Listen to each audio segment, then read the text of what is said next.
guys, so coming in here with my first fight video kind of commentary. So this fight was from September 2015, I believe. This is Axe Fighting. This was at 51. So this is my first Muay Thai fight. Not my first kickboxing fight by any means, but first like Muay Thai. This is in, amateur Muay Thai with no elbows. So if you see there's no elbows, it's, we weren't doing elbows at all. But full clinch, trips, takedowns, and knees to the body. So it's an interesting format. I did this fight for a couple of reasons. The first one was that I wanted to work on my clinch game, because I had my first amateur title fight a few months previous, and I wanted, and that's how I lost. I lost in the clinch. So I wanted to work on the clinch, make sure I really drilled into that aspect of my game, and see if I could make some improvements there. And of course, a Muay Thai fight would be a good way to work on that. So, guys, I think it's going to be a lot of fun. I hope you enjoy it. So let's take a look.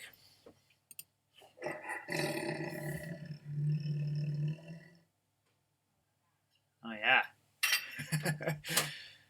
Oh, Lockflow. I miss you. All right. Get into it. It's actually a 120-pound fight. Turn this down a little bit. All right. So I'll go back in just a second, guys. So I come out and I throw a 1-3-2, and my right hand lands right away. So I kind of was like, oh, hey, this is coming in. And, hey, I'm feeling good. I'm feeling good. Land another right hand. Another one. And a kick. So I'm just kind of feeling real confident. I'm landing shots on this guy. And I threw kind of a flurry there. And you notice that most of those shots didn't land. And that's going to become a theme in this fight. It was an important lesson for me because just because you can land a bunch of shots doesn't mean you always should. Sometimes when someone's shelling really tight, with a high tight guard, especially with big boxing gloves, if you're going to throw 20 shots and land 2, there better be knockout shots, right? Because you're spending a lot of energy for a limited return. And so something that I really learned in this fight, and I'll talk about more, is to pick your shots a little bit. So that said, I just the volume of shots I threw, the referee Eric Wiseman here felt he had to do a standing 8 count, which is great because in kickboxing, anytime a standing 8 count is done, that means that it's automatically a 10-8 round for the person, the aggressor, or the non 8 counted person. So that means I won this round. So at this point, what I should have done was relaxed, taken my time, picked my shots, been a lot more strategic. But you'll see what happened here in a second. So the standing 8 count. Oh no. Okay, standing 8 count happens. I come out and I'm just I'm gonna knock this guy out. I didn't see him wobble at all, but I just go in this big flurry. All right, and I probably a 50 punch combo, and some of those shots got in there. You can see his head rock back a few times, but most of those shots were absorbed by his gloves. It's unfortunate, but there wasn't. Not a lot of those were landing, and so if I had taken some time to kind of throw it a one up top, keep him shelled, and rip a shot to his body, throw a shot upstairs and chop his legs, really, and put power into those shots and pick him, find the opening, see where he's vulnerable and hit. I probably could have finished this fight in the first round. I think I had to jump on him. I surprised him right away, landed some good shots,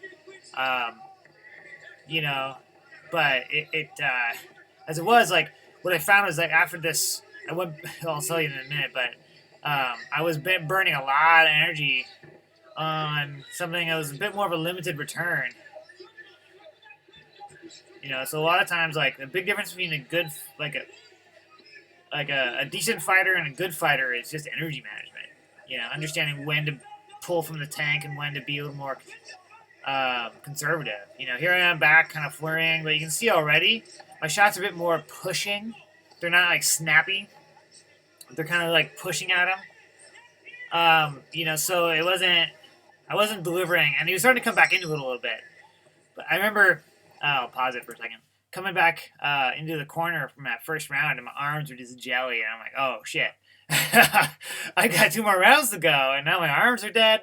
And I sure I did damage, and I won that round for sure. But I won it right away. You know, I was a 10-8 round. As long as he didn't drop me in the rest of the round, the best you could hope for was a 10-9. So I should have just banked that round, picked my shots, conserved energy, you know, like, and just won the exchanges and not worried too hard about trying to finish right away. And that's very common. People get really over-focused on finishing the fight immediately. They see blood, they go, go, go. And sometimes you just gotta kind of be patient. You know, if what you're doing is working, keep doing it. Don't change up right away and go you know, and burn yourself out. Because he comes back in this round, you'll see. Because his skill set is good. He's got a really good clinch skill set. And yeah, I'm still landing shots, but he's kind of more into it. I'm trying to be a little more careful because my arms are dead. And I got a good little clinch exchange there. Finish with a kick. Land a little nice flurry.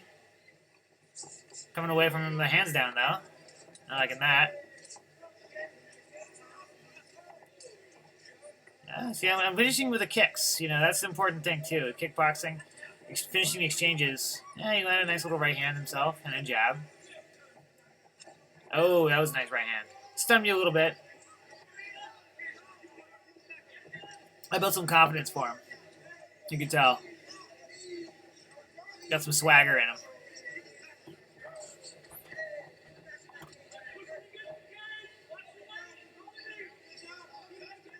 So those knees weren't really anything there, but he gets me a good one here in a second. You'll see. That was a nice little right hand. Didn't hurt me too much. Oh, that was a good one. Right there. Yeah, that hurt.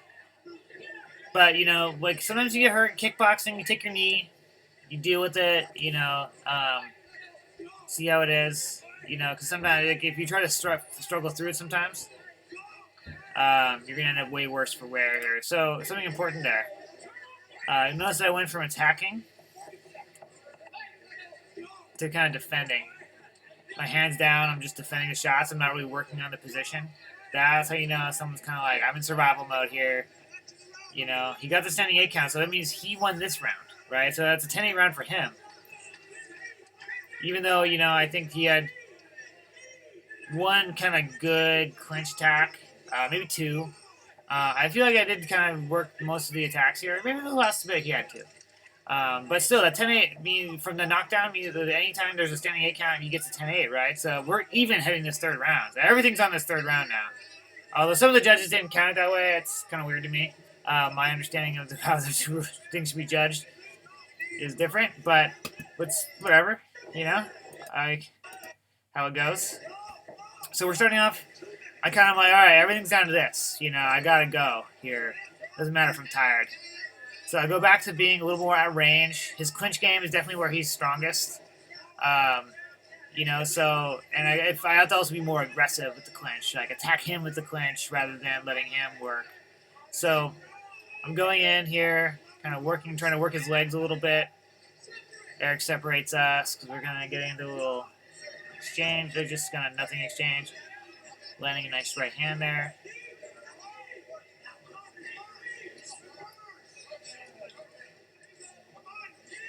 He's trying his little short knees, but nothing significant's happening there.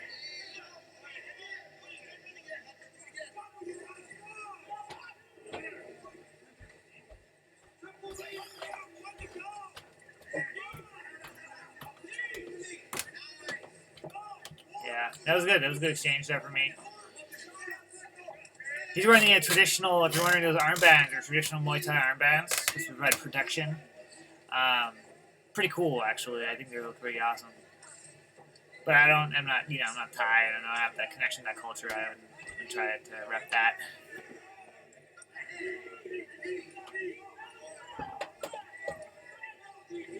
This is an example of where being on the outside of the cage doesn't mean you're winning. You know, he was pressuring into me, and that'd be the right thing to do in MMA, kind of.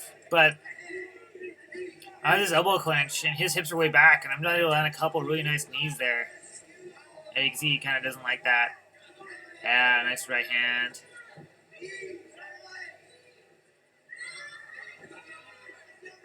So I think at this point, he kind of burned his gas tank in the second round. So, sometimes you burn it early, maybe you can recover by the end and finish strong.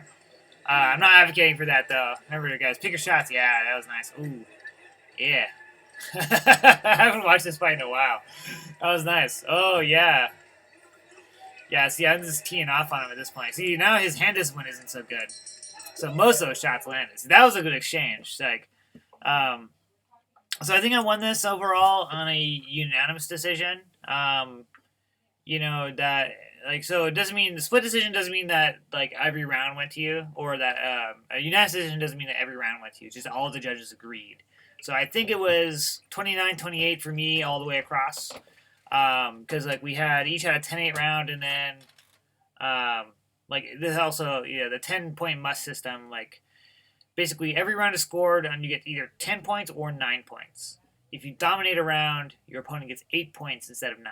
So usually the way it works is that you get 10 or 9 points, and so if you each win a round, that puts you even until the final round, and then that's the determiner here.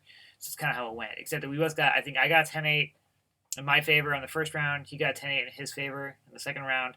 In the third round, I think I won that round, so it went to me. But, sometimes things get kind of screwy. Judging is ultimately an opinion, guys. Remember, if you lose a decision, I mean, you kind of know whether you won or lost. If it was a super close fight, who knows? The only way to know for sure, the purest form of fighting would be just lock two guys in a cage and they fight until someone dies, or has to tap or gets knocked out, right? Or gets TKO'd. Otherwise, the only reason they do the judging is to stop fights from devolving into 90-minute snooze fests, because sometimes you get locked into a position or a frame that's just it's a stalemate, right? And it can go for a long time. So, it's a hard thing. Promotions have to run exciting matches to excite their fans and to keep people coming back and buying tickets.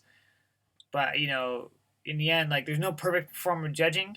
I've tried really hard in the past to think about better systems, and I haven't been able to come up with it. But if you have a different idea, let me know. So, guys, I hope you enjoyed. It was a good fight. It was a lot of fun. Everyone was I had a really good time with it, and my opponent was really cool. Almost universally, my opponents have been super cool and cool guys, and I always really friendly with them after, even before. I'm not an aggressive guy. You know me. It's just a little more awkward. But it was a good fight, a lot of fun, and learned a lot. Learned about pacing quite a bit here. It's really important to understand that concept and does not blow your wad on something that isn't really a good return on that investment. So take your time, pick your shots, stay relaxed, stay safe, stay healthy, and I'll see you on the mats, guys. Cheers.